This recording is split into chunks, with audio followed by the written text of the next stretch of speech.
So just finished a podcast today. We had Justin Pardee. He is one of the owners. You may or may not have heard about it yet. It's called the Raincross Gazette. They're doing a Riverside newspaper. It's digital. Right now they're sending it out every Tuesday and Thursday morning. So if you sign up for it, it's only $5 a month. And then you get 2 issues a week right now. They have a much bigger vision. We talk about here on the podcast about them expanding it to a lot of different stuff. But it's 100% Riverside, local news. I think one of the things I'm most excited about is that their mission and their goal is to really present what's happening in Riverside and for it not to have any slant or agenda from either side, which I think there's a lot of people like myself out there that are starving for just the truth and just the facts and just the stories. What's happening in my town, from whether it's the schools, whether it's new legislation, what's happening in politics, what's happening in the city, what's happening downtown, what's happening with businesses. If you love Riverside as much as I do and you want to be in the know of what's really going on, Justin Pardee, he's super well connected within Riverside, grew up here in Riverside just like we did. I'm really, really excited about what they're doing. So as soon as we're done here, I'm signing up. If you go to the raincrossgazette.com, you can sign up there. Like I said, it's only $5 a month. There's no commitment. And you'll start getting it every Tuesday and Thursday. I'm going to do it right now. I definitely suggest you do it as well. And I'm really excited to see everything that comes from it. So hope you enjoy the podcast. We dive into a lot of that. We talk a ton about Riverside too. From me moving out of Riverside in 2001 and coming back like 17, 18 years later, and my experience of the changes that happened in Riverside. And I was really able to ask him some questions from his perspective. He never left. Like, when did this happen? And these are some of the changes I noticed that happened while I was gone. Loved the conversation. Really great stuff. So if you love Riverside, check it out. Hope you enjoy the podcast. And go to Raincross Gazette. Sign up. I guarantee you won't be disappointed. This is the Create Podcast. Can I take that? Yeah. So, okay, so how'd you get into real estate stuff? So we... Sorry, I'm like a curious person. No, Yeah. that's what this is all about. So yeah, so we had done, my wife's been a photographer for 20 years forever. Okay, yeah. And I owned a couple different businesses. We had a franchise, Cold Stone Creamery. Oh yeah. Franchise, and then the 2008 people didn't want to pay $10 for ice cream anymore. Yeah. And so we shut those down, and we were looking to do something together to use I love the creative process of building and creating stuff. So like, let's create a new business. Let's do something that will utilize your photography and something that we do together. And so we started doing local magazines for affluent neighborhoods. When you were out there? Yeah, in North Carolina. Okay. Kind of like from Riverside Living Magazine. You familiar with that? Okay. Yep. But we would just isolate it to a specific neighborhood. So some of the neighborhoods we only sent it to like 500 homes. Yeah, that's what Riverside Living Magazine. Well, they probably send to like probably 10,000 at most. Yeah. But yeah. Yeah. So we would have like, there aren't any neighborhoods really in Riverside. Like in Raleigh where we were, it was a great place to do it because like there was a neighborhood called Wakefield, had basically a wall around it. Yeah. And you knew you lived in Wakefield, and you drive 5 miles and there's the Heritage neighborhood. So they were very well defined and it was really easy to do. Yeah. And they were the most affluent neighborhoods. And so, and basically the same thing we're doing now is it's just with residents in the neighborhood. So each month we would get 3 or 4 families, and we'd do like an athlete of the month and a pet of the month and family of the month. Okay. And just do very intimate. My wife and I, she would do a photo shoot with the family. Yeah, that's critical. Lay it out very professionally. And then you had all these roofers and plumbers and dentists and financial advisors that are trying desperately to get to those affluent homeowners. And where direct mail pieces typically go from the mailbox to the trash, because ours was all about them. And it was their neighbor's kid was featured. Yeah, totally. So at one point we had 4 of those, 4 different neighborhoods that rad. we were doing. And then I was on the leadership team we partnered with a publishing company. So I was working with them and for them, and then we owned our own. And then they were testing to basically do the same concept for real estate community. So at that point, by then, this was 4 years ago, they had probably 950 neighborhoods all over the U.S. that they did that for. And they were wanting to test it for real estate agents, basically take the same concept. So we launched the second one in Raleigh, and we sold all our neighborhood magazines and went full. No way. Okay. Yeah, went full time into that. And then helped them develop that. And so I was the head of product development. I was the national trainer for that product. Oh, cool. So from there, we went about 2 years and we launched almost 100 of those all over the U.S. So, and they're all called Real Producer? yes, there's a San Diego Real Producers, Inland Empire Real Producers. So Nice. when we started, it wasn't a franchise. They've since have franchised it. So technically we own the franchise for Inland Empire. So yes, that's our... So what brought you back to this way? The magazine or the opportunity, or? Just to come back. Yeah. Like when I left... How come you came to Redlands? We live in Riverside. Oh, you do? Yeah. We both grew up in What Riverside. are you working in here for then? Side note, I always, I'm Justin, by the way. What was your name again? Antonio. So I always joke, because I'm like born and raised, blah, blah, blah. Whenever I say, if I'm talking to other people who are like diehard Riversiders, I'll always be like, excuse my language, Redlands. Yeah. And yeah, I like Redlands a lot, actually. We have some really great clients out here. Yeah. But I freaking hate how much people love Redlands compared to Riverside. And I'm like, yeah, if we were a tiny ass little city who could ship our homeless people out via the police and drop them off in downtown Riverside, It'd be different. we could be a lot more like Redlands. But we're not a tiny. Anyways. Yeah. Sorry. So what's your business in Redlands for? This is just where our office and studio is. And I was using the co-working space, Mind and Mill, downtown Riverside. So I was using co-working space. Excuse your language. We had just moved back. And I just needed a space like this because we were wanting to get the podcast off the ground. Gotcha. And I don't spend much time in the office, but I needed a place. Okay. I'm like, co-working and Starbucks just doesn't work for me. Yeah, totally. So I was trying to find something. I was looking Riverside. That's where I wanted to be. And I just couldn't find anything that worked. And so I'm like, well, let me look. I don't want to go outside of Riverside. We featured a lot of real estate agents in Riverside. So at the time we were here like almost every week. Like the first 6 months we had a lot of Redlands real estate agents. And I saw this and I just couldn't pass it up. And I'm like, Redlands is cool and I can get out of Riverside a couple days a week. So yeah. All right. But we grew up in Riverside. We went to North. My wife and I, we met at North High School. And really that's what When did you graduate? 94. Oh, you're not that much older than me. Yeah. Okay. I graduated 2000. Okay. My wife was 99 from Poly, but I went to Woodcrest. Okay. So. I won't hold that against you. Yeah. You got a Bible verse or something on your arm right there in the Greek. So Ephesians 1:3. Okay, there you go. I went to Woodcrest. So where do you guys live now? Canyon Crest. I grew up in Mission Grove when it was Via Vista, Canyon Crest Drive, Alessandro. What part of Canyon Crest?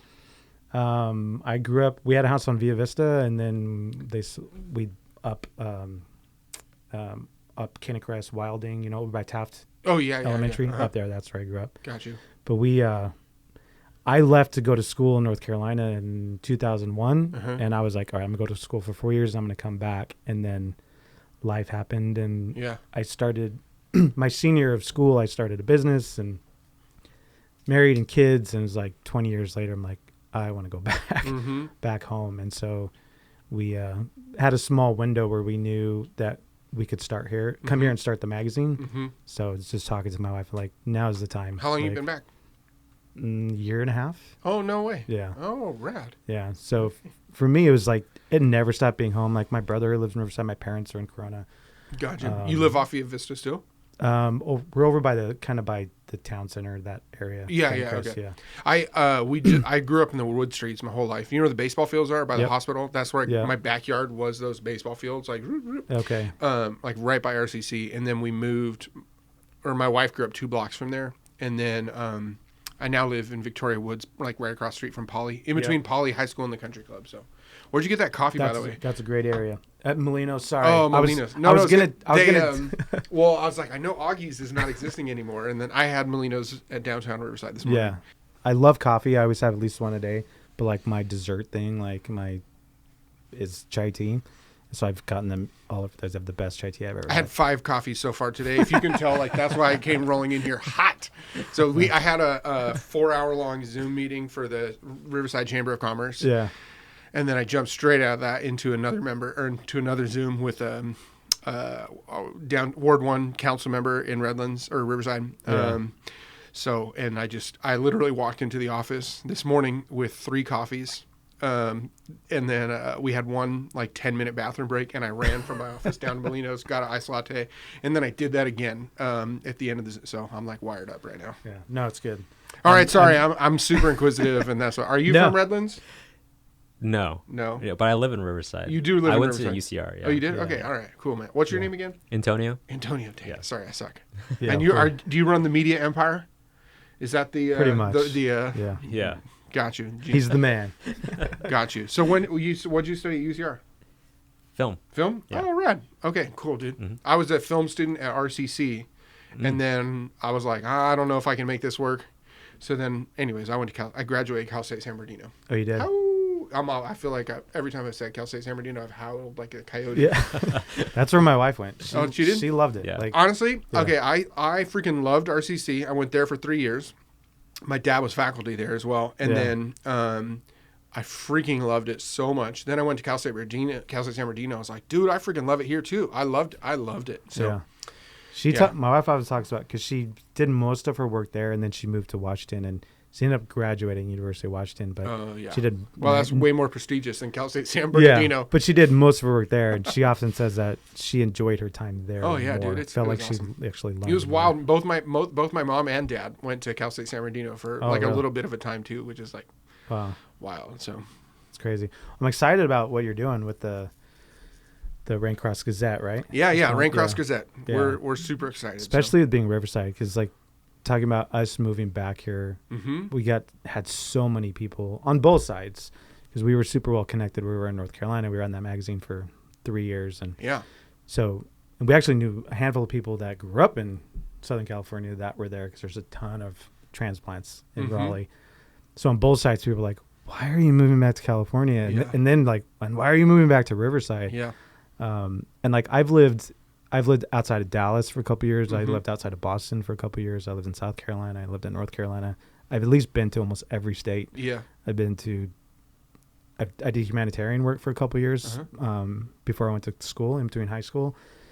So it's like Egypt, Israel, Bulgaria. I saw a lot of the world, and like there's no place I'd rather live than Riverside. That's awesome. I love hearing that. It's so cool, man. It's like I literally don't know how the city has pulled it off. And by the city, I don't mean like the city government or whatever. I mean literally the community, the people, the residents, everything.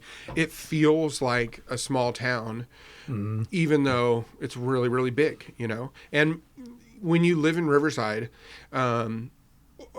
you go, you know, you're comparing yourself to Los Angeles, to Palm Springs, to San Diego, maybe even Orange County or whatever. And people are like, Riverside's so small. I'm like, we have over 300,000 residents, which I know is not like there's millions in LA or whatever, but this is the one that shocked me. Like Pittsburgh has, so Riverside's at 330,000, I think, and that's probably a low number. We'll find out when 2020 census results come out soon. Pittsburgh has just under 300,000. Oh, wow. They've got NFL, MLB, and NHL teams, right? Wow. They have multiple TV markets in that city. It's just based on the fact that they're the biggest game in town that makes you feel like Pittsburgh is such a big deal. Right. Riverside is bigger. I would have never thought that. Seriously, the freaking Steelers. I grew up loving the Steelers. And yeah, Riverside is a bigger city than that. But there are some key things that obviously Pittsburgh has that we don't. Well, professional sports is cool. They got a major water fair going right through town or whatever. But anyways, yeah, dude, I think Riverside is awesome. And in spite of all that size, it's got this real small town feel, you know. And part of that for me I've had because my dad was he taught at the city college where literally everybody would graduate and they're like, frick, I don't know what I'm doing with my life yet. I'm going to go to RCC for a couple semesters. And my dad taught this class called, what was it called? It was like a guidance counseling class, like an intro to college kind of a thing. And then he also taught intro to business.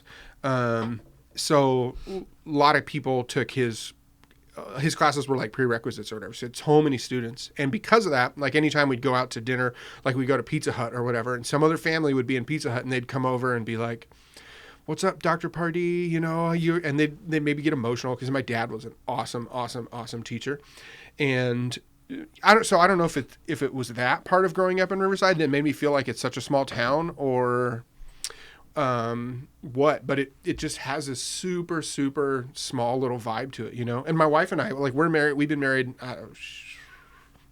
edit this part out where I'm like trying to remember it. I think it's like, okay, I think it'll be 14 years in May. I don't think it's 15 because I got one more year to save up some money for a legit anniversary trip post-COVID. I'm pretty sure we've been married 13 now. Anyways, we grew up 2.5 blocks from each other. But we didn't know each other. Thank God. She would never have considered dating me until like a day or two before we actually met, when I got a little bit of my life more together, because she was like smart. You know, so like I go to my grandma's house, and it's like right around the corner from my wife's house. And it's like, you can see my parents' house from, well, across a middle school field, you know, and we used to watch the 4th of July fireworks from the same middle school field and all these things. And so anyways, it just feels like such a small town where the movers and shakers and the people that get really involved know each other. And that it just has this awesome vibe. And because there's enough happening there, I feel like, so I'm a business owner, right? Because there's enough happening, Riverside is a place where you can establish a business, you can build something great, and be really successful. Mm-hmm. But it's also small enough of a town that there's room for new things, you know, like you can be a legit, like I see you got an Arcade Coffee Roaster sticker behind you over there, right? Yep. You can be a rad new coffee shop and come into town and do something great, even though we've already got a couple of rad new coffee shops. Yep. We're a big enough of a city that kind of stuff can happen. But we're also small enough where it's financially realistic that you can get started and you can make things happen and you can reach out to people and they want you to succeed. So yeah, dude, I think it's magical. Not everyone is like obsessed with their city. And for maybe me, it's a little bit unhealthy, but I'm super, I love Riverside, you know? No, it's interesting because especially when we were in the process of coming back, both went to high school here, both grew up here, still have family here. And so as we were reconnecting with people, it was interesting to hear the response from some people that grew up here and are still here. It was like, oh, why would you come back to this place? And it was like this very negative, like, they didn't come out and say, I hate this place, but It was like, why would you come here? Like, you were gone. And then there was some people that were more like how you are, like, they have tattoos. Riverside, I know, exactly. You know? The Raincross is a big deal, dude. So, yeah, exactly. Yeah, and it's like, I often tell my wife, Marissa, I'm like, I feel really fortunate that, because I think if I would have stayed here and never left, I don't think I would have been the negative person, like I hate it here, but I don't think I would be so in love with and appreciative of what it is had I not spent 20 years away from it. Oh, yeah. And coming back and realizing, and there's just so many layers to that. One is the weather. I mean, living in North Carolina where most of your is humid, so you need to take a couple showers a day unless you like sweating. I mean, just the weather alone, then that's kind of the surface level, but then all the other stuff you talk about. But I have a question for you. I've been wanting to ask someone this. I think you're the perfect person to ask. So I left when I was 18, 2001. And at that point, spent 5 years traveling and all over the place and then landed in the Carolinas. So although I had come back to visit over the years, I didn't live here. And so coming back a year and a half ago, I don't know how much of it was I didn't notice before, like the pride of Riverside and the Raincrosses everywhere. And like, I was like, did I just not notice that before? Or did something happen over the last 20 years where it changed? Man, that's such a good question. That's a really good question. Because it was drastic in my mind. So it was like, that did not exist. So yes. How much of it was it changed? And how much was that I just didn't notice it because I was a kid? Okay. I think, dang, dude, I'm just looking at your books. Sorry, I'm like a bit like that dog in the movie Up where it's like squirrel. You got, okay, any dude who's got E-Myth Mastery sitting on top of Shoe Dog from Phil Knight, I'm like, okay, I should know. This guy I can trust. So I think actually, so there's this period in like the 80s, 90s where Riverside was kind of sketchy. And downtown was a scary place. The Mission Inn was not... I think the city owned it. It was apartments for a while. Like I know people, older people who were like, oh yeah, I lived in the Mission Inn for like 3 years. I was like, what? Wow. And they're like, oh yeah, I was kind of like squatting in this corner. What? That's crazy. So I actually think, and this is why I don't know where this conversation is going to go. But this is why I really believe in the power of business. But so I think, the revitalization of the Mission Inn and turning that into a place that's really beautiful and not sketchy became the catalyst for everything that has happened in Riverside over the last 30 plus years. And honestly, maybe it's even less than that, the 20 so years, right? Because, I've been paying a lot of attention to like urban planning podcasts and all those kind of things. And a lot of people talk about, like as the downtown goes, the city goes. Yeah. So like the downtown area of Riverside, I think the intentional investment that happened in Mission Inn, and the Roberts family came in, and made that like a really cool place. I think that was the first thing that needed to happen because it really cleaned up downtown. So like we were talking about the Raincross, which is what people have tattooed and everything. The Mission Inn Foundation, they own the patent for the Raincross symbol. Really? But they've given it to the city. I don't know the agreement. One of my friends, his name is Falcone. He posted this on his Facebook. He's like a young kid, but like a super Riverside historian nerd in an awesome way.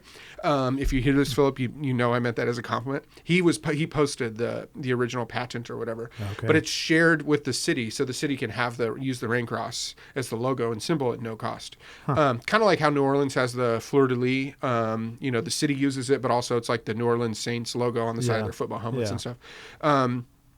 I think it was the Mission Inn that became the catalyst. And then we had Mayor Loveridge who came in to town, and I wish I actually volunteered for his campaign when I was like right out of high school and early college, but I didn't pay enough attention to what was going on then at the time to like really understand what was happening. But he had a really intense vision for, I think he called it the Riverside Renaissance. Well, I know that that's what it was called. I think he was the person that was behind it. And that was this really intentional investment of a huge amount of money on University Avenue in between UC Riverside and downtown Riverside where the Mission Inn is. Like trying to take that whole stretch. It was bad in the early 90s. Yeah, dude. Exactly. Because I went to you would have been right there in high school. 91, 92. We would leave school and go to the McDonald's on University, and that was super sketchy. I mean, dude. You at 2 p.m, you'd see prostitutes all down University. Dude, my wife and I go to this tiny little church in Riverside now, and there's this rad lady, and I was like, so tell me about your life. And she's like, well, for like 15 years, I was a prostitute on University Avenue or whatever. And I was like, what? But yeah, like that was, and there's tons of them, right? And that was like all of the vice or whatever that was coming out in the city of Riverside was like right in that stretch. So I think ultimately the main catalyst was the Mission Inn coming in and being like, it's almost like you need to, it's like to plant a flag right in the ground and say, no, we're going to try and make this great. And I think that's what happened with the Mission Inn coming into Riverside, right? Because then you can go, okay, the Mission Inn is here. Then let's take that building right across the street from the Mission Inn, and let's put a really nice restaurant in there. So there used to be Mario's Place is a great restaurant on Mission on Mission Inn Avenue, right across the Mission Inn. That used to be out kind of near UC Riverside. So they moved. I remember when they moved. I think it was in high school still. They moved from that UCR area to right across the street from the Mission Inn, and then it's like, okay, this is cool. And then more and more things kind of started to grow up in and around that downtown area. And then like Farmer Boys, which depending on who the heck's listening to this show or watching or whatever, probably people have no clue who that is, but they're a big regional presence now, right? They put their downtown headquarters on University, like right a block over, and things were able to like slowly start growing from there. So I think it's the Mission Inn, and that's why, like, I think downtown is so important to Riverside. And as I got more and more involved in like local politics and those kinds of things over the last year, a lot of people are like, pay attention to us out in the La Sierra area, and it's like, yeah, totally. There's a bunch of cool stuff out in the 5 Points part of town, or Arlington. You got all the orange groves, and there's a bunch of cool business activity happening there. Yeah. The thing that really has made Riverside thrive as a community that's got cool things like great restaurants like the Salted Pig, or the new lobby that's downtown, or great bars, right? That all came, I think, out and around of the Mission Inn. And as the Mission Inn became more of a destination, they started doing the Festival of Lights. And obviously 2020 was different because of COVID, but the end of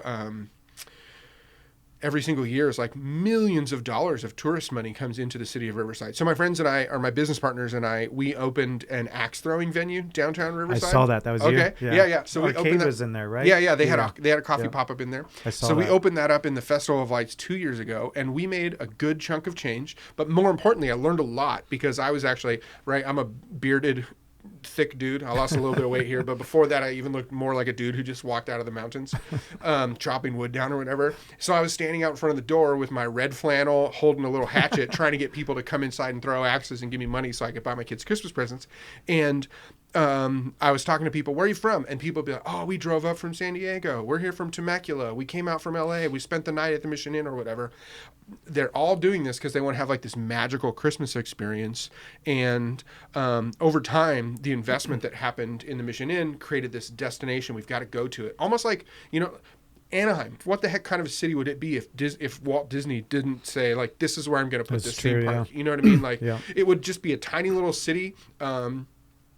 Like all the other tiny little cities in between the Inland Empire and Los Angeles. Like, what the heck is going on in Montrose? Right? I don't know. Like, it's a city, like, no offense if you grew up there or lived there, but there's like all these cities in Southern California. Anaheim would be no different if it weren't for the fact that, like, some major business planted there. So, I think that was a big catalyst. And then even when you talk about Raincross Pride, cleaning up downtown where we have these old rain crosses on the light posts and those kinds of things, just intentionally investing in that area. And that's why I think, like, a lot of people are like, big business, like, that's part of why society is failing is because of capitalistic greed and all these things. And I think there's some truths to that.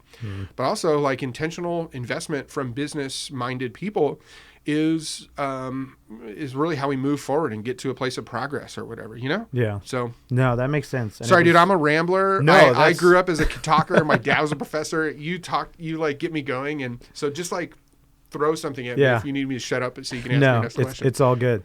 But so my brother, he was out in the Carolinas. He wasn't there as long as I was. He came back first to Riverside, maybe like a year before, and talked to him every couple of days or couple of weeks. And after he was here for like a month, I remember having a conversation with him, and he's like, dude, it's different. I'm like, well, what do you mean it's different? He's like, I don't know. I can't put my finger on it. And then next time I have a conversation, he's like, you know what it is? It's like, people are proud of Riverside. Yeah. Like, because he had, like I said, hadn't been gone as long as I had, but he noticed it. And I'm like, really? So then when I got here, I just immediately noticed it. Like, well, so like you probably came in this weird period then. 2008 was obviously economic crisis, was crazy, insane. Right at that same time, a guy named Ronaldo Fierro, who's now he's Ward 3 City Council member for Riverside, but he opened a business downtown on the corner of 10th and Main Street called Salted Pig, right? This really great brew pub. He hired Chef Larry Ty and got this. Matt was awesome, and they put together this really incredible tap list for like really great craft beer as that was popping off. They built a scratch kitchen. Like, I'll be like, when I'm growing up as a kid in Riverside, we would go to Pizza Hut as a family. When we wanted to do something nice, my dad would take me to, like, we as a family, we'd go to like Sizzler. Sizzler, that was us. The Sizzler on Van Buren by In-N-Out. Yes, exactly. We go Sizzler. We would. I remember, dude. I remember in high school we were like, "Oh my gosh, Riverside's got Applebee's. Applebee's is coming to town." Dude, I have friends who've worked at Applebee's, and they're like, "Yeah, dude, we microwave stuff back there before we bring it out." I'm like, "What? This is." Anyways, that's where I used mashed to take. Potatoes are microwaved. I used to take girls like in high school. That would be like my date spot, right? We're like, I'll take you. I'll take you out to Applebee's or whatever. But then in that 2008 era, like, I think I love Ronaldo. I'm so grateful for what he did with the investment that he had. And what's so cool about him is he's standing on the shoulders of his dad, who had built a really cool business in Riverside as like a food service provider or whatever, produce and stuff like that. Yeah. So he opened Salted Pig, and they're like, we're not doing. Not only are we not doing microwaves in the back, like, we're not pulling ketchup out of a bottle or getting it from a big food service provider. Like, we're going to get to work freaking early in the morning, and we're going to make our own ketchups, Yeah. We're making our own, we were cutting our potatoes for the fries. We're making our own ranch dressings and all that stuff, like a total scratch kitchen. And that was a game changer. And I remember when I first heard about salted pig, people were like, you got to pay $17 for a burger or something along those lines. But it's like, yeah, but that's because somebody freaking baked that bread and cut it in half. They didn't pull it out of a plastic bag in the back, you know? That's because somebody hand rolled that stuff. The ketchup is, I grew up hating ketchup, dude. This is like the most dumb thing ever, but I literally did. I grew up hating ketchup. I like it now, as long as it's good, high quality. The first time I ever had ketchup in my life that I wasn't like, ugh, I was a grown up and I was with my wife and we were at the Salted Pig. And I was like, you know, she was like, this ketchup is so good. And I was like, how could I even have married you? Ketchup is so nasty, dude.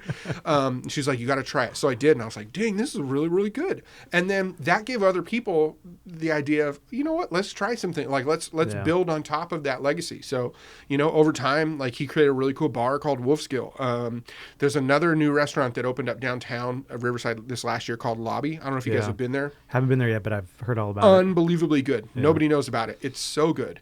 And other cool places in Riverside have been popping up like that, where there's really great, like our friends at Arcade Coffee Roasters saying, we're going to start, you know, we're going to do coffee from scratch and we're going to be really intentional about it. You know, like they've done a great job. Molino's downtown, really cool, great venue, right? But I mean, I had an iced latte from there today.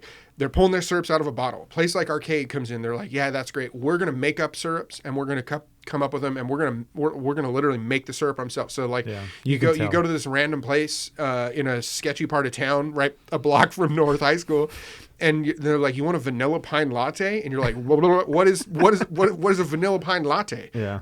And they, you know, that's something they made, right? That's incredible. And then, their breakfast when burritos they do that, their vegan breakfast burrito. Have you had the vegan one?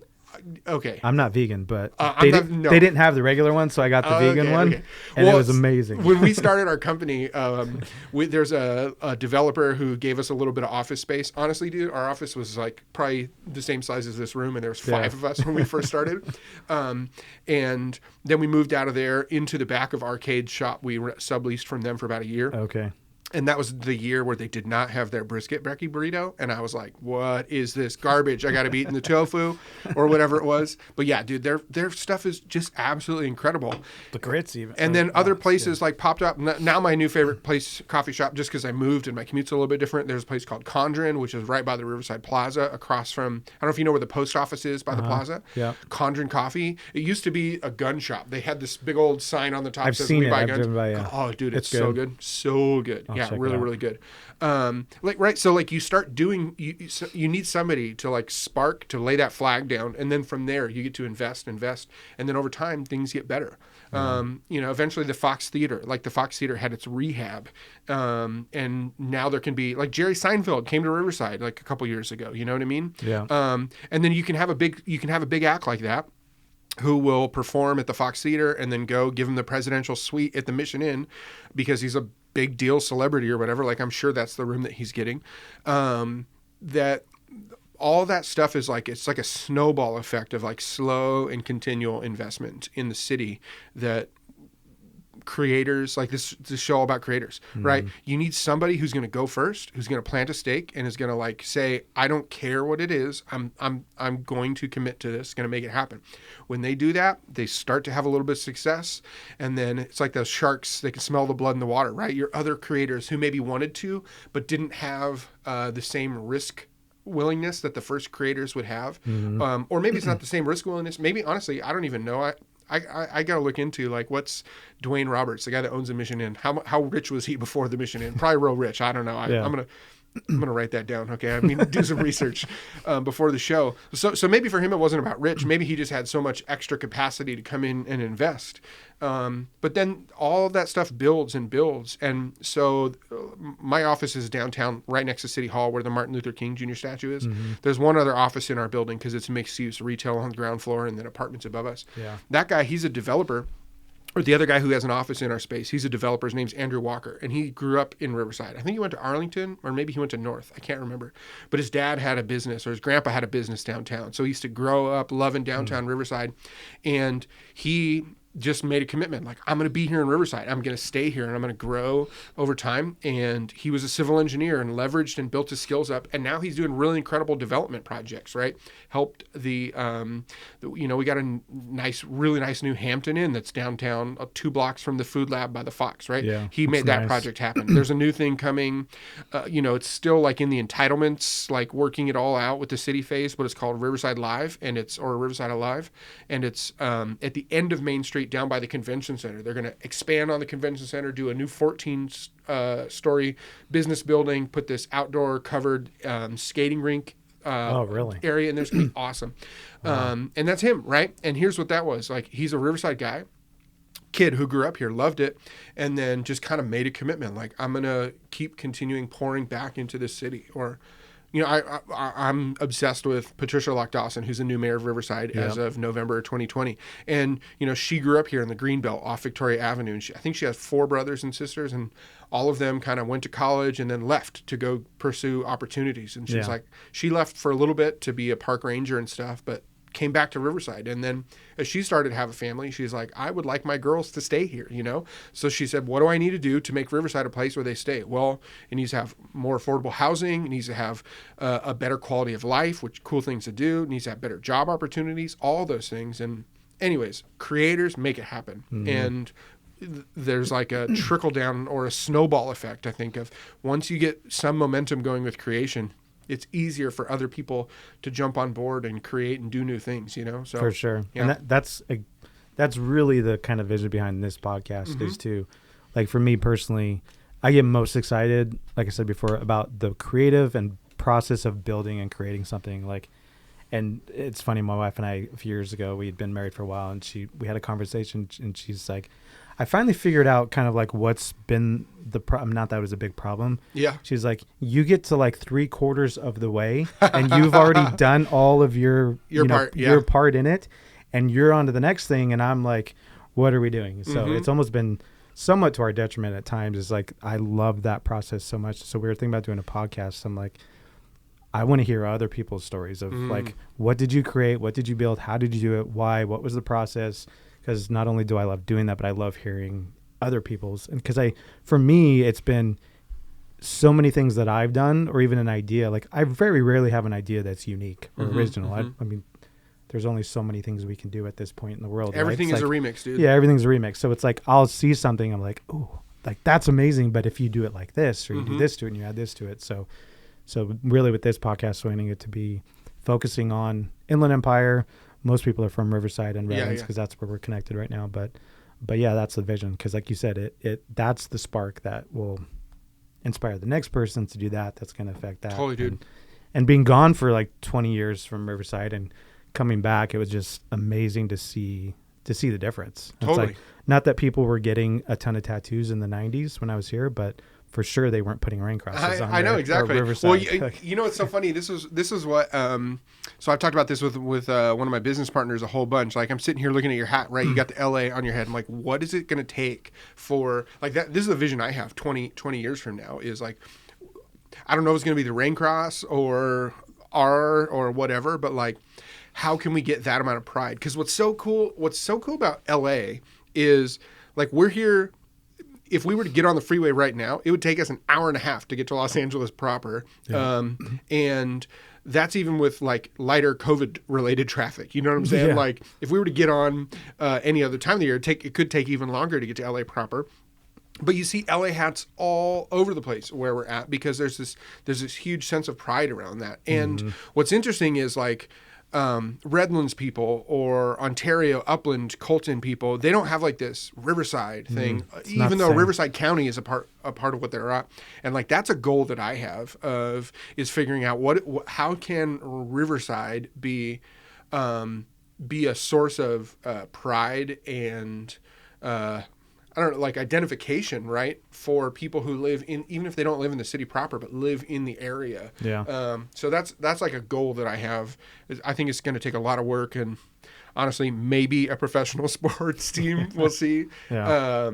who knows how that's going to work out, but something along those lines to help us grow and build that community around where we're at. And that's honestly one of the things I love about the Los Angeles Dodgers is that like it's literally LA, dude. You know what I'm saying? Like that's the logo that you see on people's hats. Like they're Dodgers fans. You see the LA. You don't see like I should know this because I literally own a brand communication studio. I don't even know, aside from LA, like, do the Dodgers have a logo? I'm so bad at sports and stuff. There's so a D. I have no. Like, I think I was like, they have some sort of thing. Like, but that's getting confused in my head with like the Disney D with the line. I don't know what it is. Similar. Yeah, but like this is the one. This is the thing that people roll with. So I don't know. We'll see. It would be nice if UCR had a football team. I think that would. Oh yeah, that could totally. That would do a lot. You know, council member Melendrez, he's Ward 2. He just ran for mayor.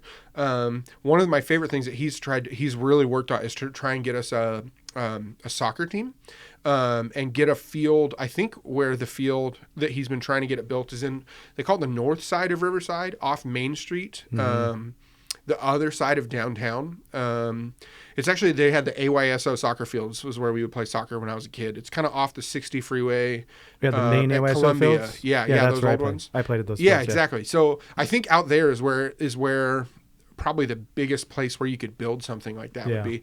I mean, dude, let's not even joke, dude. That would take, at the very minimum, a couple $100 million, maybe a freaking billion. I don't know how much it'd take to build something like that. Yeah. Do you remember those ASO fields, those big like telephone poles that are like, I might not remember, that are like lining the parking spots? Oh, yeah. I was there the day they put those in. Oh, really? My dad was like one of the main coaches back then. This was like dude. 80s. Oh, yeah, dude. And I remember like. But if we, dude, can you imagine if we could get us like a legit, decent sized soccer stadium? And I think I love that idea. Not only, okay, first of all, soccer is cool. It's really, really fun. It continues to grow in popularity. Riverside has this huge Latinx community that's part of Southern California, right? Like that, it would be, and that's like a part of that. There's a ton of soccer, I guess football around the world, like in South America, Mexico, all that stuff. Like it'd be such a really cool win for the community. I got to look into it. I know that we've got a contract with some team. I can't remember what it is, but if we could figure out a way to get a stadium like that in there, dude, it'd be so rad. A local football team would be cool. When I was a kid, so I grew up by the baseball fields that are down by RCC. And my parents' backyard, kind of like you go down some hills and then they could open up the gate. We could walk into the baseball fields. But I actually grew up going to the RCC Tigers football games. Yeah, and at the time, dude, the Tigers were... they were really, really good. I didn't get into football until I was older, and then I don't watch as much as I do now because I got a job working at a church for a while. And when you work on Sundays, you don't watch football. I don't work there anymore, but I fell out of the habit. And but there's a Football for Dummies, and the community college section of Football for Dummies, like the chapter about that is all about the RCC Tigers, right? Tells the story there. And, the Tigers have been really successful. I think they just won the state. Or now, I don't know. They did. Yeah. Like last year. Exactly. Yeah, exactly, dude. So some of that stuff, if there's a way to figure out how to build momentum on there, it's going to come. Didn't UCR used to have a soccer team? Dude, I don't know enough about UC Riverside. Because my family was RCC. I was like, meh, on UCR. So they don't even I've been paying attention more. They didn't even have a soccer team? That's surprising. I mean, it's not surprising, I guess. I got to look into that one. That one's outside that one's above my pay grade. Yeah, but that would be huge because like when we were in North Carolina, we were just outside Raleigh, a small town called Cary, and they weren't MLS soccer, they were like the second tier, and they had a brand new big stadium and a team, and it's like no one was ever in the stands. I know, dude. But here, if we had that here, if you had that in Riverside, it would be packed. Yeah, dude. Or soccer is like a big enough deal. Like it's not just the Latinx community. There's like lots of people that really, really are super into soccer. Like, I know people who are season pass, pre-COVID for the LA Football Club that opened up. I think they're like 2 years old or something. I don't know. There's been a ton of excitement for. They call them the Angel Wings or something like that. The new female soccer team that's out of LA. Like, dude, exactly. If we could get that going, that'd be awesome. So we'll see. So tell me about. So I want to obviously talk about the Raincross Gazette. And you have a media company that you run as well. What were you doing before that? Okay, so build up to that. Yeah, totally. So my first job, like job, I worked for Riverside City College. and was like a computer lab person. I was like a computer nerd. And I literally started working there right out of high school. Actually, I mean, the statute of limitations on this is probably long enough that they can say this. I started working there before I turned 18. They hired me, and then I just didn't get paid because you have to be an adult to work for the state or whatever. Yeah. So then after I turned 18, I'd been working there for like 5 months or something. And then they just rounded up all my hours and paid me. But I was living with my parents, so it was totally fine. Yeah. And my dad just like paid me $100 a month, and he's like, you can pay me back once they start paying you.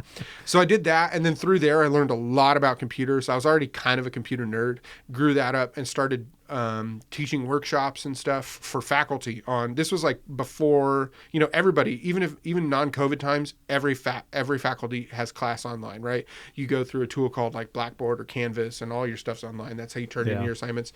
That stuff was just coming online in the early 2000s. And I was like training faculty members at the city college. How do you do PowerPoint presentations? How do you teach online? Blah, blah, blah. So from there, stuff. Yeah, exactly. From there, that kind of grew, and I got into design, and I started just doing design work on the side as an independent person. And then I quit that job and started just working as a web designer, freelance, independent, on my own. Did a lot of work for like software companies in Irvine area, like Orange County. Yeah. That Irvine area is actually like a little miniature Silicon Valley. There's a lot of major software companies in the Orange County area. So I started doing a lot of that there, and that's where I got pretty successful. And the whole time I was going to a church called Sandals Church, which is pretty big in Riverside. I think they got like 16,000 people. I would show up on the weekends or something. And that's where I met my wife. We got married, and eventually I went on staff there. And ended up being on staff at that church for almost 10 years as the marketing communications director. Had a great time there. It was really fun, and got to do like a lot of communication stuff. That's why I'm like, put me in front of a microphone. That's a little bit of trouble, because I used to be in front of microphones all the time. Now I have all this pent up energy that's like, how come I wasn't in the podcast studio this week? And then my wife could tell I was getting restless because I'm just a hardwired entrepreneur. I always had been. Even when I worked for the church, I still worked and kept my business going. So like my 2 days a week off were Wednesdays and Fridays. And I had a home office that I would work at. And I continued to build my software and web development company and did marketing and blah, blah, blah, blah. And my wife could tell several years ago, she was like, so you're gonna quit your job and go back to like your own business? And I was like, yeah, I think so. This is like one night we're sitting out on the back patio or something. I don't know, maybe laying in bed, can't fall asleep. And she's like, are you gonna do that? And I was like, yeah, I'm pretty sure. And she goes, okay, I thought so. Could you do that while you're still in your 30s and not in your 40s? And I was like, you know what? That's actually a totally fair request. So honestly, within like three months of that conversation, I quit my job.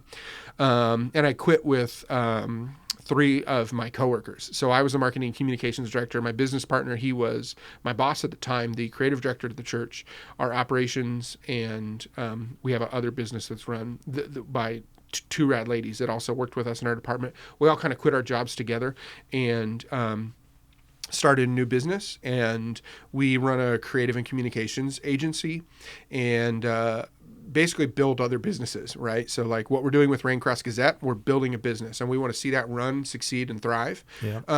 And you remember how you said like you want to build something, but you're going to bail at like 75%. I'm going to make sure that I'm going to see this thing all the way through, but like, I'm not going to be the editor in chief of the Raincross Gazette. I'm trying to build a team of really incredible journalists, and then one of them is going to rise to the top, and they're going to become the editor in chief, and they're going to run this thing and build it. Yeah. And we will manage it and as a business, but that's what we're going to do. We own that.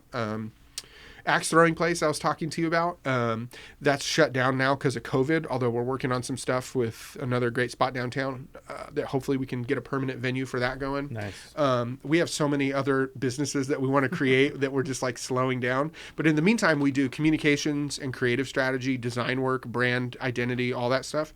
What's the name of your media company? Currently we're called Black Roses, but there's going to be a name change coming soon because it's a little bit confusing, because Black Roses is the company that's going to kind of owns the other companies. We also own another business. So one of my business partners, her name's Maria. She's the president of legible.org. And Legible does all this creative, strategic communications work that we do just for churches, nonprofits, faith-based organizations like that as well. Yeah. And what we try and do there is serve those communities, like the nonprofit communities or whatever, at a way lower rate than we do like the business community or whatever, so that we can pour into the cool things that they're doing for the community. So kind of our long-term vision is that we're building up businesses that fund this other business that serves nonprofits, faith-based organizations, stuff like that does some cool things. And so there's a bunch that goes into that. So with Black Roses, we do a lot of creative strategy, communication strategy.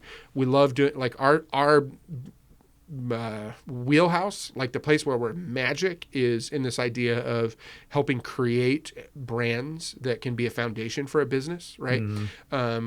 We go through the naming process. We go through, for us, we do couple different things. We go through this really intentional vision and values process that my partner, co-founder Dex Alexander, he's developed. We go through this voice and tone process where we help business owners figure out like, what is this thing that you want to do and how do we codify that and get it documented. So this is how you're going to operate. And then from there, how do you take creative, whether that's design or language or whatever, technology, and wrap that around so that we can go after your vision. That's like I don't want to like, there's a lot of things that we do like that's where we're like really, really good. So that's kind of the whole collection of what I've been doing and what we do. One of the extensions of what we're doing is the newspaper, and we're doing that for a couple reasons. One is it's a civic good. Like I think the people of Riverside need really quality local news. Like there's crazy stuff that people think and believe about what's happening in Riverside simply because they're uninformed, right? When there's a vacuum of quality information or any information, it invites misinformation or malinformation or whatever, So I think there's a civic good, like it serves the city by trying to create this thing. There's a communications good, like it can serve our clients, like, right? If I can build the media empire or whatever. Empire sounds like I'm like an evil mastermind. You know what I'm saying? That's not what I'm trying to. But if I can build the media outlets that are the way that Riversiders stay informed, like that serves small businesses. Like I was telling you about the lobby before. Like if you could have heard about the lobby more and more, you would go there, and that business would be doing better, right? So that can serve.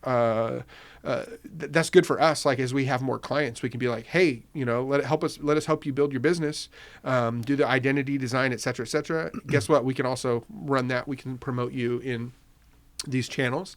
And then the third one is I think that there's a business opportunity, financial opportunity there for like local businesses. If we can get the residents of Riverside subscribed to this thing and they feel like there's value, and every single morning they check their email and they want to see what the Raincross Gazette has for them to offer. And then in between two short but really helpful stories, there's an advertisement for, I don't know, Altura Credit Union opening, does something cool new for the residents of Riverside with their financials, or there's a cool new restaurant or whatever. Like as a local business owner, I think you would want to pay to get your thing in front of the eyes of the people, maybe specifically on the exact day that you want them to see it. You know what I mean? Yeah. So I think there's financial opportunity for businesses as well. And that's kind of what we're trying to build, is this thing that serves the city, serves businesses, and kind of goes from there.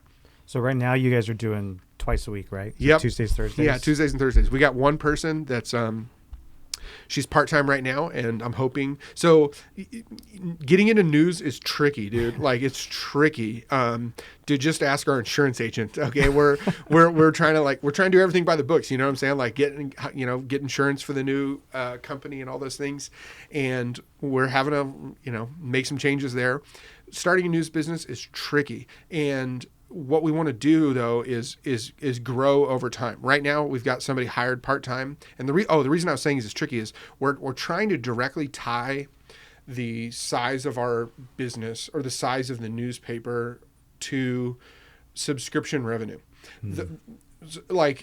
Just zoom out from Riverside and talk about nationwide as a whole. Freaking America is struggling right now. Like, it's not an exaggeration to say like our country is hurting, or our country's at like a bit of a breaking point. And I'm not trying to just be hyperbolic there. I think that's true. Like there's like, it's craziness. Whether you're on the left, on the right, or I'm like a rabid centrist. I'm like right in the middle and whatever. There's all kinds of different places you can be politically. It doesn't matter where you are. You can totally acknowledge that that the entire media structure of our country right now is making money off of like enragement, right? And, help speaking into a bunch of people who think the way that this news publication does. So a lot of people have a skepticism about news, right? So as we try and build our newspaper, I want it to be trustworthy and dependable for the residents of Riverside. So we have to really, really, really maintain the fact that we are not presenting some ideology. We are neutral. We're in the middle of what's going on here. We're just telling you what happened. We're not telling you how to think. People are starving for that. Yeah, exactly. And so for us, I think one of the ways that we can do that is by creating a business that we're not making money off of advertising dollars. We're going to make some, but our primary revenue doesn't come from there. I feel bad for newspapers that have been around for a long time. Like Riverside's it's called the Press Enterprise. It's been around for, I think, 144 years. That's an incredible legacy. That's like a multi-generational business. But the internet came. Hello, that changed a freaking lot of things. The Press Enterprise used to have the monopoly on keeping people in Riverside informed, right? If you wanted to know what happened in politics when I was a kid growing up, if you want to know what happened with the president, you had to wake up and read the Press Enterprise. The section A was national global news. Then you get section B, local news. Well, once the internet changes and you can just open up your computer and you can read the New York Times, the Wall Street Journal, the Washington Post, the Los Angeles Times, whatever, these people they're literally in Washington, D.C. They're covering national news way better than just somebody from the Press Enterprise would be. Yeah. So they're losing the dominance for being the monopoly on what people in a community would have to learn from. And then because they had the monopoly on where people would go to stay informed, they also had classifieds, advertisements, all that stuff. All that money was pouring into newspapers. They built these really big businesses, really huge infrastructures, not just around the technological, but around dude, it was cool, man. When I was growing up, they were reporting on high school games, they had reporters dedicated to high school sports. That's awesome. Oh yeah. I played played soccer and then I played football at North. I was a field goal kicker. Did you guys ever get in the Press Enterprise or whatever? Oh yeah, every Saturday morning, I was up to get the paper to see if I kicked 2 field goals. It's how much is my name in it? Exactly, oh, yeah. exactly. Big time. Right. I still have all of them. Hopefully we can dude, that's rad. Hopefully we can build up into that momentum. But for us, we're trying to do it we're not going to build this infrastructure based on advertising dollars. So we're not incentivized to try and get some article that 1,000 people are going to click through because it says, I don't know, something sensational about the mayor or some city council person. Yeah. Nope. We just want to inform people by presenting really, really, really good news. And then we're going to hire people in accordance to the amount of revenue that we have for subscribers. And sorry, you just said you're publishing on Tuesdays and Thursdays, and then I talked for 8 minutes. But yeah, no. So right now we got one girl. She's awesome. She used to be a student at Cal Baptist University, and then she worked at the paper there, the campus paper, and then she worked for another. They're called the Daily Journal, based out of L.A. And she's great, and she's helping us get going. We're writing on Tuesdays and Thursday mornings as we build our Right now, we're literally hunting down. We were looking at the city council agenda. This is our first week. We've published 2 editions so far. And on Monday, she and I, we literally pulled up all the publicly available information, what is city council talking about this week? Yeah. Based on what I know about the city. We were okay, we think these are the things that are important that are happening. And then, Wednesday, our local congressman, Mark Takano, he announced, because this happened on Tuesday, Donald Trump signed a bill that changed the name of our main post office to honor this incredible lady named Woody Rucker Hughes, who's a civil rights icon for people that have grown up in Riverside. So that happened on Wednesday. We're all right, let's make this the thing that happened, the story that we tell on Thursday. Yep. Over time, as we can try and grow, and we have a couple more people on staff. We want to be able to do investigative stories that help people in the city of Riverside. Hopefully people will know and trust us more and be submitting stories to us. And we want to get to a place where we can pick and choose, what stories are we going to cover and how can we. I want to be in this place where we can pick and choose the most important stuff for Riversiders. Whereas right now we're kind of trying to dig up the stuff that people will be interested in. Yeah. But we'll get there. Tuesdays and Thursdays. We want to add Wednesdays. So we'll probably go Tuesday, Wednesday, Thursday, but eventually we'll do probably 6 days a week. And then right now it's email only. Eventually, we're going to build a website for our subscribers. They can go back and they can get all the archives and stuff, just like you can with any other. Oops, sorry for the microphone hit. If you just were like driving and then you pulled over, I hit the microphone because I talk with my hands. But we're going to do all that really, really slowly because we need to build based on what we can afford so that we don't end up in a really bad financial decision, which would increase the likelihood that we would make bad editorial news decisions. So the most important thing is that we got to think we're trying to build something that's going to last for 143 years.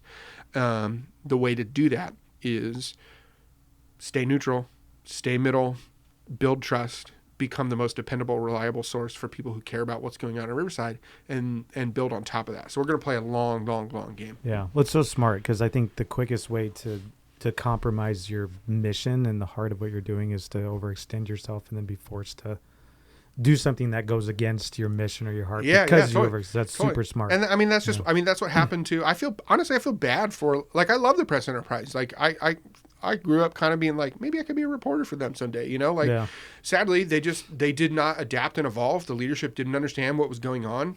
A lot of things changed around them. I think they could have survived. They could have, 10 years ago, they should have said, okay, forget this.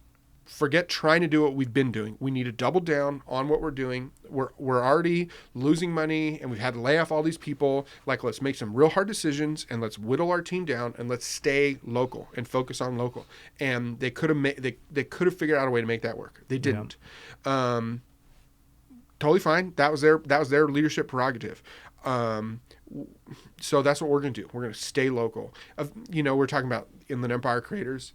I've thought, if this thing is really successful, should we cover Redlands? Should we cover, I don't know. I think that's an interesting question. But right now we're really, really focused on, we want to cover the heck out of what's going on in Riverside. Yeah. And I would love to be in a situation where 2 years from now, Redlands is like, can you guys write stories about us? And I'd be like, and then maybe we can spin up a separate independent one that's just for Redlands and kind of build and serve the community that way. But yeah, either way, local is going to be the way to go, right? Because the internet is so insane, right? The amount of information is unlimited. And the most successful any place on the internet is built around a community, whether that's real estate professionals or whatever, niching in on specific community, right? There are people whose full-time job it is to podcast about Star Wars, freaking The Mandalorian. I know this because I listen to every single Mandalorian podcast that is out there, and I'm looking for those Easter eggs and for all that stuff, right? If you can find the community that cares about what you are talking about, you can be successful and you can build a business around that. Okay, I think that for us is just going to be local, what's happening in Riverside. So no, it's perfect. I mean, Riverside, even if I look at all the places in the Inland Empire, even just based on the conversation we had at the beginning, that's the best place to do it. And then obviously with your history and background and passion, I mean, I'm excited to Thanks, man. Yeah. It's the county seat. The county is named Riverside. Cool. That's rad, dude. I like that, dude. Palm Springs is awesome. That's my wife and I. We love to go to Palm Springs for vacation. Yeah. Okay, we have 4 kids, so we can drop them off with the grandparents and then get in the car, and then 45 minutes later, we're in a whole new world, freaking Aladdin and Jasmine style. It's a whole new world. No children anywhere. I love Palm Springs. Palm Springs, though, they're in Riverside County. That's right. This is not Palm Springs County. This is Riverside County. Right. We got the county headquarters is in Riverside City. Everything happens there. It's the biggest city. I think Ontario has a lot of money because of the airport. But I think and then the airport also has, all the infrastructure, shipping and warehouses and stuff. Yeah. But in terms of revenue and how money moves around, Riverside's a big deal. And I think it can build up and hopefully serve the greater community eventually, but we'll have to get to that. I think the thing that really excites me about what you're doing is that the kind of mission behind it and approach to to not obviously have an agenda on one side or another, but to really just, hey, these are the stories, these are the facts, and to present them, which is hard to find. And Antonio and I were talking before you came in, with everything that's happened this week and the Capitol and election and all this stuff. And we were having, you said, just being a hardcore down the middle. It's that's where I am. If I were to get on Facebook and to just really kind of which I don't do. Like, I'm going to put my belief in on all this stuff, what's going on. I would probably piss off both sides. That's what I do. I've stopped posting about this stuff on Facebook. That's literally what I do. Yeah. And that's actually how I know I feel pretty good about myself, is I got people like yelling at me from over here and from both ends, being like, blah, blah, blah. Exactly. Yeah. Yeah, totally. So it excites me, because especially knowing that that's where you're at, like, I totally identify with that. And so for me, like, all this stuff going on with Twitter and Facebook and censorship and all, like, regardless of where your belief is in it, like, for me, someone that's in the middle, like, I don't really have it. My only agenda is I just want to know what the truth is, and I want to know what the facts are, and then we can make up our mind and, dude. And what's beautiful, when you go back to that question you asked at the very beginning, like, what's changed with the Riverside, I really, truly think business has the power to change people's lives. It doesn't even have to be like a pure minded business, like one of my favorite brands out there is Patagonia. Absolutely love them. I talk about this all the time when I'm talking about the importance of branding. Patagonia. How long can I keep talking, by the way? Like, is this like a 15-minute show and you're like, oh my gosh, I got to cut this up into 12 episodes and release it over a month? We usually go like at least an hour. Okay. Patagonia is one of my favorite brands out there. And I got a black puffy jacket from Patagonia. It says Patagonia right there. Yeah. Prior to Patagonia, I would never, and I guess Levi's is the only other exception for what brands do I allow to be put on my bodies. Like you saw, I'm OCD about this stuff. I had to unpull. You guys have no idea what kind of water bottle I'm drinking, but it's Aquafina. It's the best. So I would never put labels on my body. I just was like not into that at all. Partially because I was a middle class kid who grew up at a super rich high school. We were wealthy when I look back now, but we were at the very bottom end of the incomes of the high school that I grew up at. And all these kids had way nicer stuff than me. So anyways, I had this aversion to labels and stuff. As I got way more and more into Patagonia, it's like, okay, I bought a black jacket, $279 for this jacket, right? Maybe more. I don't know what it was. I could go get a black puffy jacket at Target, and maybe if I got the nicest one Target had, it'd be like $59 or something, right? So I'm paying well over $200 additional dollars for this. Why? Couple reasons. One, they have built a brand that Patagonia says, we are in business to save our planet. That's what Patagonia stands for. They've got a noble purpose with their business. So as a consumer, I know two things. All right, they're in business to save the planet. Two things. One, this jacket is probably higher quality than the jacket that I get for $59 at Target, because they want it to last. And then number two is, right, it's probably higher quality, but probably very slim chance that it's $220 worth of higher quality than the Target jacket. You know what I'm saying? It's maybe $40 worth of higher quality. What are they doing with all that profit? Well, they reinvest it into the planet, right? Into sustainability efforts and all. That's something I can get down. I can get behind, right?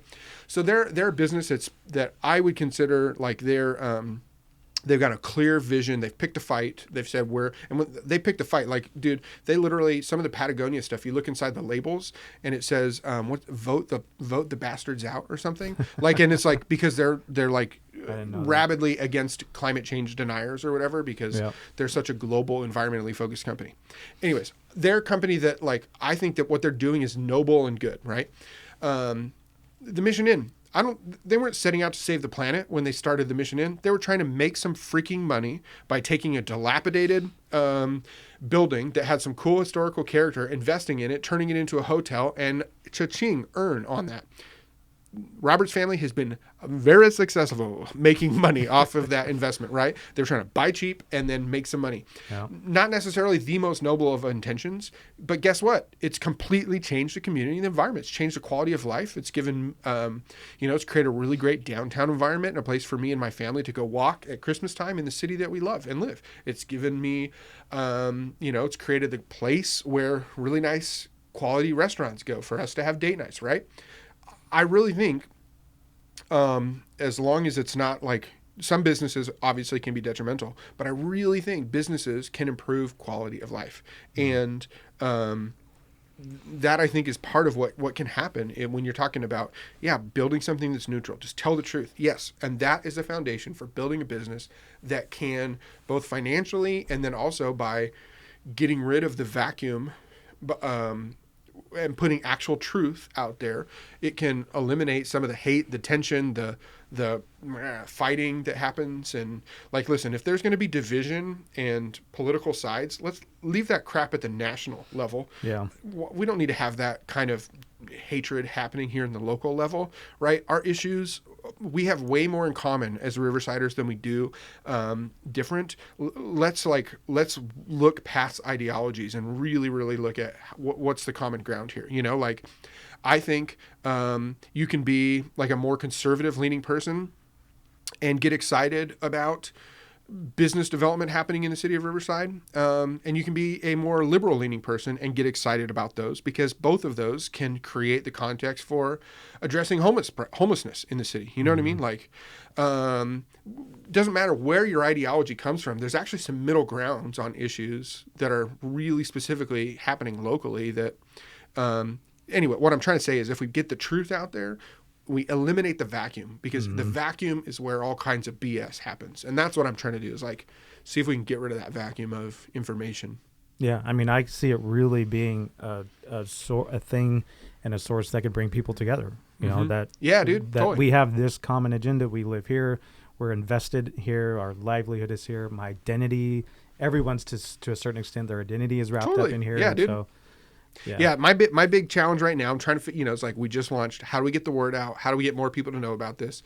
Right now, we're only really communicating it digitally through Instagram, Facebook, etc. I need to figure out a way, like, to get the real world, like the people that don't know, to know about this. Yeah. I need to figure out a way to get them, people who still subscribe to the Press Enterprise, even though you're more likely to open it up and read a story about, downtown Disneyland and their mask policies during COVID than you are the actual budget crisis that the city is facing. Right. I need to figure out a way to advertise and communicate and get to those people. And we're starting from scratch. We got next to no money because we're bootstrapping this thing. So yeah, we're figuring it out, but that's fun. That's the part I like, the building the business side of it, the problem solving, the creating, et cetera, et cetera. So it's cool, man. Do you think you guys will always stay just digital? Man, you know what's so funny? One of my good friends, he subscribed this morning. He's like, how come I didn't get a paper yet? And I was like, all right, dude, I'm gonna go home and I'm gonna print it and I'll drop it off in your mailbox tomorrow morning. You can have Thursday's edition on Friday morning. Yeah. I've thought about that. Okay. When I say I've thought about it, I mean, I've spent like probably 25 minutes thinking about this over various, I don't know, there's too much information, over various shower breaks, like I'm in the shower thinking about this. I don't know how much you do. My wife won't let me now because we just moved, but I used to have like a little waterproof whiteboard in the shower. Oh, nice. I need one of those. Well, I get, like my kids aren't going to come in there. You get the warmth and then you get that white noise. And then I'm like, oh, best ideas. I've thought about that. I think staying digital is the way to stay, because it it's the most economical, right? It's scalable. It allows us to be timely, all those kinds of things. Yeah. By the time we could afford to figure out how to, by the time we could think about affording how to be non-digital, I think by that point, most of the people who would want us to be in the analog world might have died. I'm sorry. I was trying to figure out a nicer way to say that as I was saying it. That's definitely where we're headed. Yeah, exactly. So I'm pretty sure we'll always stay digital. But I think there's a ton of room to grow inside there, right? Like, I actually think there's room for podcasts just like this that are a part of the Raincross Gazette media network, that are about Riverside. Like maybe there could be one that's specifically focused on education in Riverside. I think there's room for... Dude, this is what's so wild. YouTube is insane in my family. My oldest boys, I got 4 kids. My boys are 9 and 11. We subscribe to YouTube channels together, right? We sit down on Friday nights and we watch a show called How Ridiculous on YouTube. It's like 3 freaking dumb, hilarious Australian dudes dropping balloons off of a really high tower. It's so fun. Oh, I've seen that. Yeah. Exactly. Right. Those guys are when great. I was a kid, I used to watch TGIF, Boy Meets World and that kind of stuff. But so anyways, YouTube is changing things. Like, I think there's a chance for, there could be video-based news that happens. There could be shows, like journalistic shows, like, hey, we're going to write a story. Like I was telling you about Condren Coffee. You got to go. It's so good. And they got like tons of different drinks, right? Why not have like 10 to 15 minute episode where we go to Conjuring. You hear a little bit about the story. You learn from one of their baristas. You see, oh yeah, here's this cool new drink that we made for, dude, they had this crazy drink at Christmas time. I don't even remember what they called it, but they took like boba balls. Yeah. I don't even know what boba, well, I don't know. They take these boba balls, they put them in a crock pot overnight with some hot water and some old coffee grinds. And then they wake up the next morning and they're like black and dark. And then they would drop those into this cold brew coffee with this, I don't know what you, pumpkin spice, fall seasoning, not pumpkin spice, but something along those lines. It was the weirdest drink I ever had in my life because it was a cold drink with fall-y flavors. And then all of a sudden you get this hot, boom, ball popping into your mouth with strong coffee flavors. It was so weird, but it was so good. Is it just a seasonal thing? Or yeah, they don't have it right now. Right now they're on some new thing called golden milk or something. Have you been there, Antonio? No, but I've heard. You know what? I think golden milk is chai based, and you were telling me chai before. You got to try it. Try it out. Yeah. Okay. Why not? How cool would it be to like, let's hear from the barista who came up with this crazy idea. Let's see how they make this. Let's show this to a couple, I don't know, 10, 50, 100,000 people that live in and around this area and expose it. Like, that's cool. Like, that's incredible creativity happening in there. Yeah. You know, I've learned so much by getting involved in the local Chamber of Commerce in the city of Riverside. There's a business that's been around in Riverside for a long time called Bourne's Engineering. They've got parts that are in the space shuttles, that are in satellites, that are in Air Force, what do you call it? Planes. Yeah. Okay. Flying things. If anyone for a second was like, maybe this guy seems smart. Nah, dude, he doesn't even know what stuff that flies through the air is called. In Air Force things, right? There's let's go learn from them. Like, let's go hear their story a little bit. There's really cool. There are incredible artists that are based in Riverside. That one lady, Etta James, who sang "At Last," that lady, she died in Riverside. Like, there's incredible artists. Like, she's. I think she ended her life, or not ended her life. That sounds like suicide. But like, she moved to and like lived the rest of her life. I think she was in the Woodcrest area. Wow. There's just cool stuff that's happening in and around the area of Riverside. Yeah. We don't have to go analog, although I do think that there's some benefit of analog stuff. We don't have to entirely go analog, but maybe we could. Like, what if, you guys run a magazine, I already told you, so don't feel threatened by this. So it'd take 10 years at the bare minimum before we could even think about going analog. But like, maybe there's room for a once a month, kind of magazine-y style piece that's more of the here's some stuff for people who want to take a break. I don't know, especially as who knows what the future is going to look like, man. Maybe there's going to be a point where we're like so sick of spending time in the digital world that analog makes an even bigger resurgence. Like right now, analog stuff like books, I feel like they're kind of hanging on. Like, I'm looking behind you and I'm just like, dude, this guy's got freaking tapes and CDs. I don't know when the last time I saw a CD was. I'll be honest with you. And we got some tapes of freaking Boys to Men. Oh my gosh, Motown Philly back again is sitting right over there in the corner. Dude, what if 15 to 20 years from now, my kids are like, oh, I want to read a book. You know what I'm saying? They don't want to read on a freaking tablet or something. And dude, the future is wild to think about. So yeah, I think there's room for stuff that could happen in analog, but it's going to have to be tied to the world, to what makes financial sense and what serves the community. So yeah, and the video aspect is just so great. Like you were talking about, so like with this podcast as we're developing it, I just realized this is a video show, huh? Yeah, there's a okay, there's a camera, and then you acknowledge Antonio in the corner. I was like, I just thought you were a silent partner over there in the corner, and then you like said his name on the show, and I was like, oh, I could have been acknowledging you before. Sorry. It's all right. So we like URL Brewing. They're in Riverside. Yeah. They actually make beers for Gless Ranch. Have you had theirs? Oh yeah. So we had Gless Ranch on. Oh, cool. And then I didn't know that they were doing beer, so that came up, and then they connected us with URL, so we had them on the podcast, and we went out there. They gave us a tour and video because we do a personal vlog as well. My wife is normally here, but she couldn't make it today. But we do a vlog that is kind of like about us and the magazine. Everything we do, we do a vlog about it. And so we started doing with the podcast to kind of bring more video into it. So we went over to URL and they gave us a tour, and then we did that as the intro to the podcast. So, I think there's so much, even with what you were talking about with what you're doing and adding video and podcast. Totally. There's a ton of opportunity. People, and I think, and again, all that stuff pours back into supports business, supports the local community. It builds pride, all that kind of stuff, dude. My wife and I, we love craft beers, and me a little bit more than her, as you can tell. I got thick and she's real skinny. She tolerates my craft beer obsession, but we love to like drive down to the Anaheim area or whatever and go to the brewery, Bruery, and Bottle Logic. Those are two great breweries we love to go to, and they're close enough it can be kind of a date afternoon. Yeah. Although you got to stop drinking at the first one long enough before you drive the 2 miles to the other one. But anyways, like, these are world-renowned, really incredible breweries. Guess what? That stuff's happening here in Riverside with your ale over there off, is it Chicago and Spruce? Mm-hmm. And then Route 30, which is based off Indiana. Riverside, dude, we're coming on board. We're coming up. So, yeah, I think there's a bunch of stuff going on there. And it's fun to watch these things, Yeah. And who knows? Maybe there's going to be maybe my kids. Oh my gosh, you just gave me the best idea in the world ever.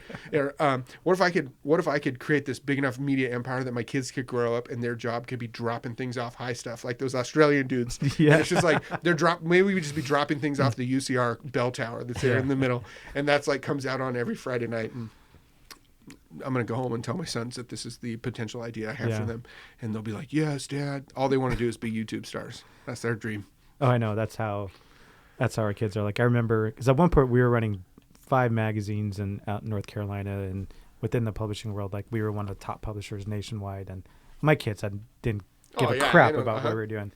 And then we started doing the vlog, and like a couple of our vlogs, we've got, for us, a decent amount of views. I was talking to my one son, I'm like, "Hey, we got X amount of views on this video." He's like, "What?" He said, "No, you didn't." I'm like, "Yeah, no, we did." And I show him, he's like, I go, "That's the first time you've been impressed with like anything I've done. I've accomplished way more than that in the world." Awesome. But that is awesome. So it's funny. Yeah, dude, I have if you finally want to impress your children, open an axe throwing venue. My sons were like, "What? This is awesome." So right after we built it, I let them come down and spend a night. Not spend the night, but like spend an evening for hours. They were like throwing axes, and they were like, "This is the coolest thing in the world." I was like, "Yeah, dude, your daddy owns this thing. He built this thing. My money paid for this thing." And saying that we don't really. So my wife is an artist, a painter. Like that's how she makes revenue for the family. But we had a vlog going when she did a more traditional blog. Now she does artist stuff. We have one video where I built a fire pit in the backyard. I'm in 2 videos that have over like 200,000 views on both of them. Yeah. One of them is at that church I used to work at. Type in CrossFit People Are Crazy on YouTube.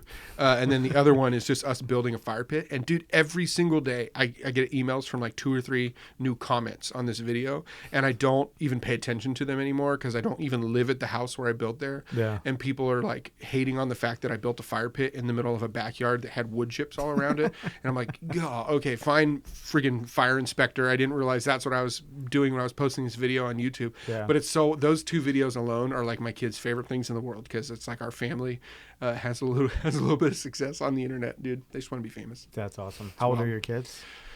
Oh, dude. Okay.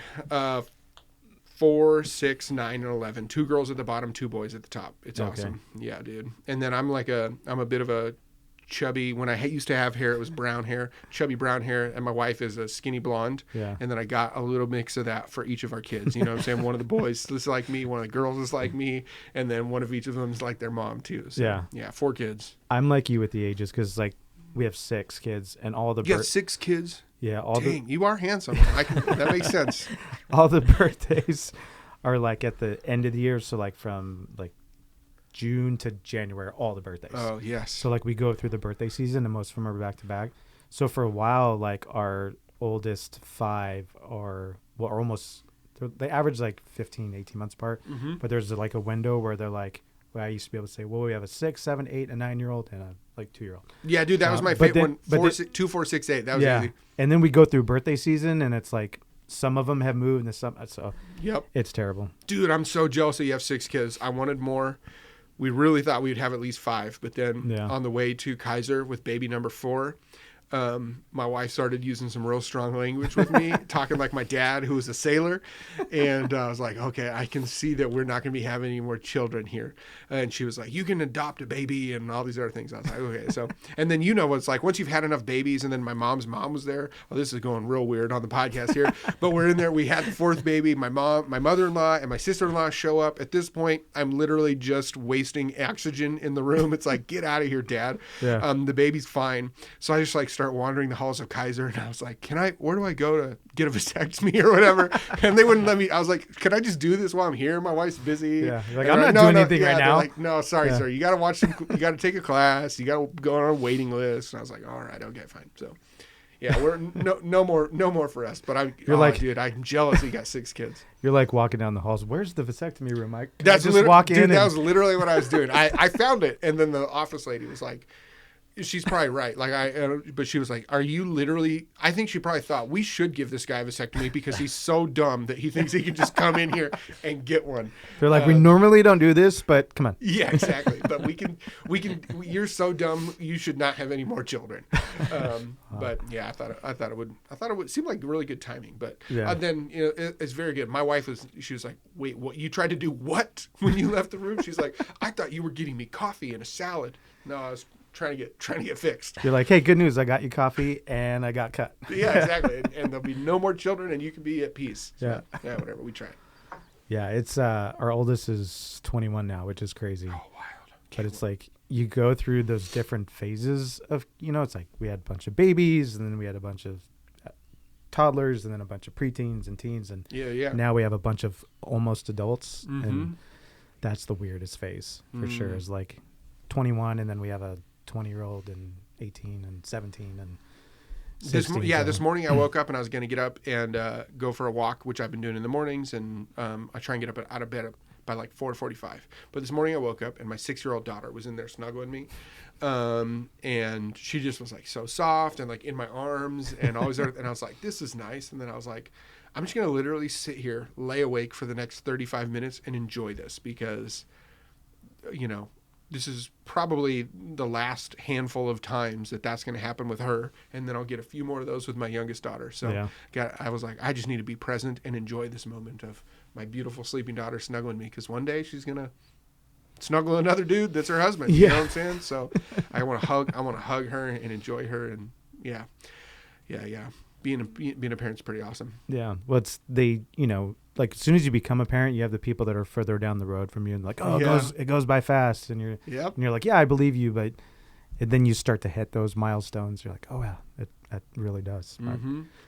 Yeah. One of my sons, my oldest son's 11, and one of his good friends just yesterday turned 12, and his mom's like Instagram post was like beautiful and sweet, but she also said, and next year he's going to be a teenager. And I was like, dude, I'm less than 2 years away from having my first teenager. I got to enjoy the heck out of the last few months, this last few little bit where my kid is a kid, so. Well, I had someone tell me this and it was so true, and I'm now experiencing the other side of it. So someone told me when I was like at your stage where they were about to become teenagers, said, okay, so your kids you're going to go through the teenage phase, and some of them, maybe most of them, maybe all of them, you're going to feel like aliens came down and took their brains, like, and they're not themselves. They're idiot. Like they're just making decisions that, and at some point they will be revisited and their brains will be inserted back into their heads and they'll be themselves again. And I feel like we're like at the phase now, I'm like, okay, they're coming back. It was so true. Oh man. But I was glad someone told me that, because I was. Otherwise you just feel like a failure for a while. Yeah. And it's kind of like now I've looked back, how like when you have like toddlers, like I remember one time my oldest, who was probably 3 or 4, he came into my office and he grabbed a bottle of whiteout and he opened it up and he realized it looked like snow. And so it was. Antonio, do you know what whiteout is? Okay, he's pretty young. We just got to make sure. That was like an old school reference right there. So it's like all over my laptop, all over my Palm Pilot that I had, like everything is, do you know what Palm Pilot is? Yeah. It was like early pre-smartphones. Like. Yeah, dude. Yes, they were horrible little wannabe iPhone. Yeah. Tiny little iPads, basically. Yeah, it was basically a calculator and a calendar. Yeah, exactly. Big, and you had to use iPhone. Yeah, you had to use a stylus. Yeah. It was like holding 3 cassettes all at once, and then there's a tiny little black and white screen. Yeah. That was not even as good as a Kindle. Yeah. So I walk in and there's so much white. I thought it was like confetti or something. Like, what is that? And it was like dry at that point, because he came in and it's all over him. And I'm looking at this like 3 or 4-year-old, and in my mind I'm like, what were you thinking? Like, and obviously he wasn't. So it's like exactly. They're just living their life, dude. That toddler age where they're constantly making decisions where you're like, what were you thinking? Yeah. It's like they become teenagers and they do that again. It's like, what were you thinking? Man. Yep. Like, yep. Well, that's why you got to build a good relationship with them before it gets there, I guess. So. Yeah. One of the other best pieces of advice I ever got was the pastor in, I think it was South Carolina. He was talking about parenting, and I was a new dad. And he was saying the phrase he used that stuck with me was that rules without relationship equals rebellion. And just talking about, as your kids are younger, really establishing that connection and that relationship and that trust. So once they get to the point where you can reason with them and give them rules, they have that relationship, then... Oh, I love that. That's so good. So true. I love that. Probably, those are my only two parenting things I ever did good. Everything else I probably I don't know probably about that. Messed up. So with I'm super excited. I'm obviously going to subscribe. Thanks, man. Appreciate it. Raincrossgazette.com. Yep. So just go to the website. Yep. It's the best way to do it. Yeah, raincrossgazette.com. There's a big old orange subscribe button. You click it, $5 a month. We do a $50 a year. That way you can save 20%, I think. Yeah. 2 months off. And then we've got one high level for founders. There's literally no perks other than paying $1,500. But that's because I know there are some people in Riverside that when they find out about it, they'll have capacity, and that extra money will help us as we continue to grow and stuff. So yeah, dude, $5 a month. I think that's, most people don't pay for news anymore, but I'm hoping people will pay for this one, and we can build off that. So yeah.